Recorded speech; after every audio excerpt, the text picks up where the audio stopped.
how much capacity do they have to bring production back into the United States? Of the parts that go into our vehicles are already USMCA compliant, and the lion's share of that is US. So there's many steps that we can take.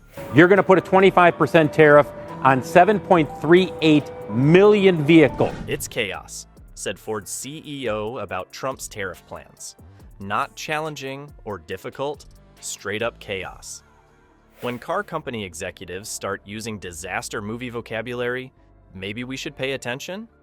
In today's video, I'm breaking down exactly how Trump's tariff tantrum might force GM to either cough up $59 billion to move operations back to America or pass crushing costs onto consumers. Either way, your next car purchase is about to get a whole lot more interesting and expensive. Before we move on, I'd like to ask you a small favor.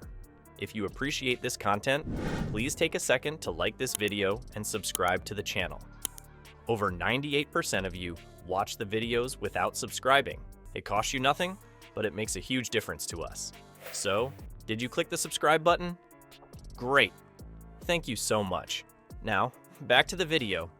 What happens when the former president decides your entire business model is un-American? Just ask GM CEO Mary Barra, who's getting the corporate equivalent of a 3 a.m. Twitter attack. Orange Man is at it again, and this time he's mad at cars. Not just any cars, foreign cars, or as he sees them. You're going to put a 25% tariff on 7.38 million vehicles. To offset the $4 to $5 billion, but we wanted to be transparent and share it. That's the impact right now.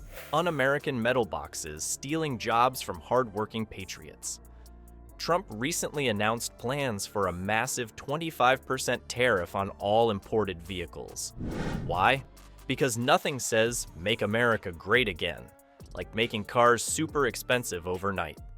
His big idea is to force companies like GM to stop making stuff in Mexico and Canada and bring those jobs back to American soil. It's like when a kid demands you play with only his toys, or he'll take his ball and go home. Here's the problem for GM. They've spent decades building this complicated system where parts and cars move across borders like teenagers sneaking out after curfew. About 45% of GM's vehicles sold in America are actually made in Mexico and Canada. That's not a small number.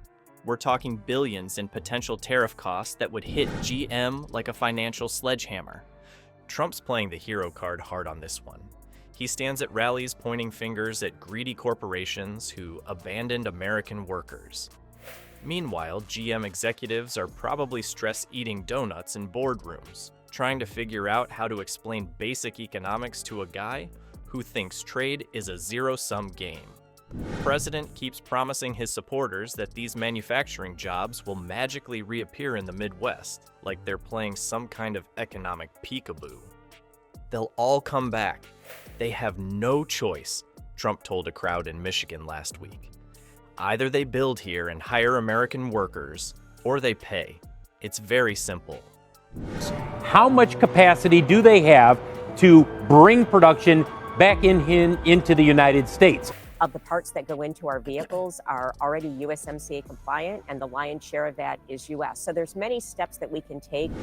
Yeah, super simple. Except for the small fact that modern auto manufacturing is about as simple as performing brain surgery while riding a unicycle. The math is brutal for GM. They imported around 650,000 vehicles from Mexico and Canada last year. Slap a 25% tariff on those, and suddenly each car costs thousands more to bring across the border. That's money GM either eats from profits, passes to customers, or spends rebuilding factories in the US. Trump threatening tariffs is like a toddler threatening to flip over a complex Monopoly game because the hotels aren't all on his properties. He doesn't care about the rules, the bank, or that everyone was having a good time. He just wants to win, even if winning means destroying the game. So why is Trump really so angry about GM's operations? Is it actually about American jobs? Not really. It's because he needs a political win he can brag about. Something simple his supporters can chant at rallies. Jobs, jobs, jobs. Sounds a lot better than complicated global supply chain adjustments. The president says, well, there's some places that only have 60% capacity. It's not as simple as just flipping a switch. Already added more than 50,000 on an annualized basis trucks that will be building in Fort Wayne, Indiana. The truth is, Trump cares more about appearing to save American manufacturing than actually understanding how modern manufacturing works. He wants the credit without doing the homework. It's like demanding an A+ on a test you didn't study for and threatening to burn down the school if you don't get it. So what do you do when the most powerful man in the world threatens to destroy your business model overnight? GM is about to show us. They're staring down a guy who thinks international trade is as simple as an episode of The Apprentice, where you can just point fingers and fire countries from your supply chain. Mary, I know you don't know exactly what's going to happen with tariffs, but two questions here. One, have you had a conversation with President Trump since he's taken office? It was actually, and the actions were going to become official on Tuesday. We thought it was better to wait and be able to provide the guidance that we did. Mary Barra isn't just fighting tariffs. She's fighting a fantasy version of manufacturing that hasn't existed since the 1950s. And that fantasy might cost American car buyers thousands per vehicle. Picture this. You've spent decades building a global supply chain, and suddenly, some guy with weird hair says you have to throw it all away or pay billions in tariffs. That's GM's nightmare right now. Mary Barra probably spits out her coffee every morning reading Trump's latest threats on her phone. GM has this massive operation spread across North America that took years to perfect. They've got 4 big plants in Mexico making popular stuff like the Chevy Silverado, Blazer, and Equinox. These aren't just random factories. They pump out nearly 250,000 Equinox SUVs alone each year. Their Mexican plants even make 60% of all Mexico's electric vehicles. And two, if tariffs are put in place to increase what is paid for a vehicle built in Mexico or built in Canada. So they understood our industry, the complexities of the supply chain, and the capital-intensive nature of our business. You can't just pack this stuff in a U-Haul and move it over the weekend. If Trump slaps that 25% tariff on imports, each car coming from Mexico or Canada suddenly costs about $3,000 more. That's like adding a really expensive leather package that nobody asked for to every vehicle. Meanwhile, companies like Tesla are sitting pretty with their Made in USA cars, probably sending Elon Musk-style laughing emojis to GM executives. GM's initial response was what you'd expect. Total panic behind closed doors. Publicly, they're trying to sound all calm and collected. Barra announced they could somehow offset 30% to 50% of these extra costs without major investments right away. How exactly? Probably by making the cup holders smaller and calling it a weight reduction strategy. The poor folks at GM now face 3 terrible options. They can eat the costs themselves and watch their profits vanish faster than Trump's hair in a windstorm. They can pass the cost to customers and watch sales drop like a rock. Or they can spend billions moving factories back to the US, which is like rebuilding your house because someone doesn't like your mailbox. It's funny watching how different car companies handle the same crisis.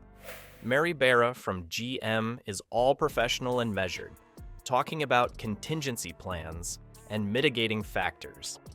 Meanwhile, Ford CEO Jim Farley is running around yelling chaos and basically saying the sky is falling. Same problem, 2 very different approaches. One's playing chess, the other's flipping the board. Mary Barrett told shareholders the tariffs on imported cars and auto parts will cost GM between $4 to $5 billion. For a couple days, because we knew we had been working with the administration for several months, working with the president and many members of his administration. GM is doing this awkward dance where they need to tell investors, everything's fine, we got this, while also telling Trump, oh yes sir, we're taking your threats very seriously. Please don't hurt us. Their CFO, Paul Jacobson, is out there talking about evaluating a range of actions, which is corporate speak for we're completely freaking out but in a professional way. So what happens if this 25% tariff actually hits? The American car market gets absolutely wrecked. Cars become even more expensive than they already are. Consumer choice shrinks because companies stop making cheaper models that aren't profitable anymore. And here's the really twisted part. It might actually cost more American jobs than it creates. If GM can't sell as many cars because they're too expensive, they'll need fewer workers everywhere, including in the US.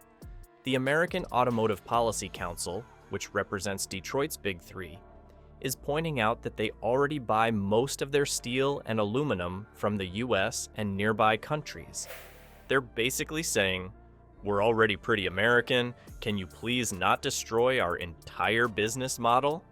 Though she did thank the Trump administration for walking back some of the levies on imported parts and raised hope of further changes to come. That is what we know now based on the clarity that we're given, and we are very appreciative that the president provided that clarity. But our reluctant hero isn't going down without a fight. GM has a plan, and it's going to cost them big time. They're not just going to roll over because some former reality TV star wants to play Tariff King. They've survived bankruptcies, recalls, and the 1970s. This is just another boss battle in the corporate video game of survival. The only difference is this time the final boss has weird orange skin and can't stop posting on social media. When facing a 25% tariff apocalypse, what's your move? If you're GM, apparently it's to empty your entire bank account and pray it works. The car giant is now staring down a $59 billion investment plan to move production back to the US. That's not a typo, $59 billion. That's like buying 200 million hamburgers and throwing them at Trump Tower, hoping it makes the orange man happy. This desperate plan isn't what GM wanted. It's what they need to survive Trump's tariff threat. They're basically being forced to move their entire operation like they're fleeing an angry landlord in the middle of the night. Except instead of furniture, they're moving entire factory lines, thousands of workers, and complex supply networks. Moving a car factory isn't like moving your desk to the other side of your bedroom. GM has to build completely new facilities, train entire workforces, and convince hundreds of suppliers to follow them. Imagine trying to cook dinner while someone is literally moving your kitchen to another house. That's GM right now, trying to keep making cars while completely rebuilding how they make cars. To make things even worse, GM is already knee-deep in their electric vehicle plans. They've promised to go all electric in the coming years, which means they're already spending billions on battery plants and new technology. Now they have to do that and move everything back to America at the same time. It's like trying to change clothes while running a marathon during a thunderstorm. Good luck with that, Mary Byra. GM's PR team is working overtime trying to spin this disaster as some patriotic choice. We're investing in America's future, they say with forced smiles, probably while their eye twitches uncontrollably. Behind closed doors, executives are definitely not feeling patriotic as they watch their beautiful profit forecasts burn to the ground. The timing couldn't be worse. Trump's tariffs could hit immediately, like next month immediate. But building new factories takes years. Years.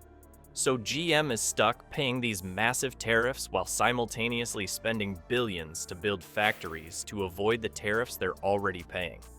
It's like paying rent on your old apartment while also paying a mortgage on a new house that won't be built until 2027. Meanwhile, Tesla and Rivian are watching this whole mess from their American factories, probably laughing while eating popcorn. They accidentally made the right choice by building their factories in the US from the start. Sometimes it's better to be lucky than smart. Elon Musk is probably tweeting some cryptic meme about it right now. So, what's the actual plan to avoid Trump's tariffs? GM plans to gradually shift production back to America, beef up their existing US plants, and speed up their electric vehicle transition. They're going to squeeze every last bit of production they can from their current US factories while building new ones. They're also betting big on electric vehicles, which they can build from scratch in the US without moving existing production. The most painful part is how long this will take. Even with $59 billion, GM can't just snap their fingers and make Mexican factories appear in Michigan. They'll be paying tariffs for years while slowly building up US production. It's like trying to fix a flat tire while the car is still moving. Technically possible, but messy and dangerous. But will this massive investment be enough to appease the tariff king? Trump isn't exactly known for his patience or understanding of complex manufacturing problems. He wants jobs now, wins now, and something to brag about at rallies now. GM is offering him a 5-year plan with spreadsheets and PowerPoint presentations. It's like offering vegetables to a toddler who demanded ice cream. The meeting between Trump and GM's leadership is going to be about as comfortable as sitting on a cactus, which might actually be preferable to explaining supply chain economics to a man who thinks international trade works like a casino. When Mary Barra walked into Trump's office, she brought investment plans and economic data. Trump brought his ability to claim victory no matter what actually happened. Picture the scene. Smart business lady meets orange man with power. One has spreadsheets, the other has Twitter. What could possibly go wrong? The meeting was tense from the start. GM's team had prepped for weeks, creating beautiful presentations about their electric vehicle plans and autonomous driving investments. Mary Barra probably practiced her "please don't destroy our company" face in the mirror that morning. Well, when we look at the overall $4 to $5 billion impact from tariffs that we shared, well, I spoke to the president when I last visited the White House, but I've been speaking to many members of his administration. Meanwhile, Trump was probably thinking about how great his hair looked and planning which words to emphasize when he announced his big win later. Barra laid out GM's ongoing investment plans for the United States: fancy electric cars and computers that drive themselves. These weren't new plans. General Motors had been working on this stuff for years before Trump even threatened tariffs. It's like when your kid claims they cleaned their room after you threatened to take away their phone, but they actually started cleaning an hour earlier. Trump listened to these plans with that squinty face he makes when he's pretending to understand complex things. The second Barra finished talking, he jumped in. "This is because of me. My tariffs worked. I'm bringing jobs back to America." Never mind that these investments were already happening. In Trump's world, the sun rises because he tweets about it. The meeting got super awkward when Barra tried explaining that immediate tariffs would cost American jobs before creating new ones. Trump kept interrupting with jobs, jobs, jobs, while Barra tried using actual math and economics. Imagine trying to explain calculus to a goldfish that keeps shouting, "Water is wet." That was her situation. Trump kept talking about bringing manufacturing back to the USA, nodding at GM's $59 billion investment plans like they were his idea all along. "They're investing because of me. I told Mary she had to invest in America or pay the price, and she chose to invest." In reality, GM was desperately trying to avoid financial disaster, while Trump was planning his victory parade. The weirdest part was watching Barra smile and nod while Trump took credit for forcing her hand. She had to play along because arguing with Trump is like trying to reason with a tornado. Loud, destructive, and completely pointless. She kept smiling through gritted teeth while probably imagining adding Trump's face to her office dartboard. So why did Barra rush to meet with the tariff king in the first place? She needed to buy time. The whole meeting was a desperate attempt to negotiate exceptions or delays to the tariff disaster that was about to hit her company. She brought compliance plans showing how GM would eventually make more cars in America. Just please, please don't impose those tariffs tomorrow. Pretty please, with a cherry on top. The meeting ended with Trump doing what he does best, declaring total victory while solving absolutely nothing. He walked out to waiting reporters and announced that GM was now very pro-America because of his amazing deal-making skills. Meanwhile, Bera's team quietly filed out the side door, already texting their lawyers about possible tariff exemptions. So did our reluctant hero GM manage to escape the tariff monster? The ending to this corporate horror story is still being written. GM got what they wanted, a chance to make their case and maybe slow down the tariff train. Trump got what he wanted, a chance to brag about forcing a major company to bend to his will. The only people who didn't get what they wanted were American consumers, who might still end up paying thousands more for their next car. Politics and business make strange bedfellows, but in this case, it's the regular folks who'll end up sleeping on the couch. GM started as the bad guy sending jobs to Mexico, then got forced into being America's hero by spending $59 billion they didn't plan to spend. That's how politics works these days. Policies change faster than Trump's stories about election fraud. Whether GM actually moves production back or just fakes it until 2024, Trump will be on TV taking all the credit. "I did that," he'll say, pointing at factories that were already being built before his tariff tantrum. The real victim? Your wallet. Your next car just got $3,000 more expensive because two rich people couldn't agree on where to build cars. Thanks, politics.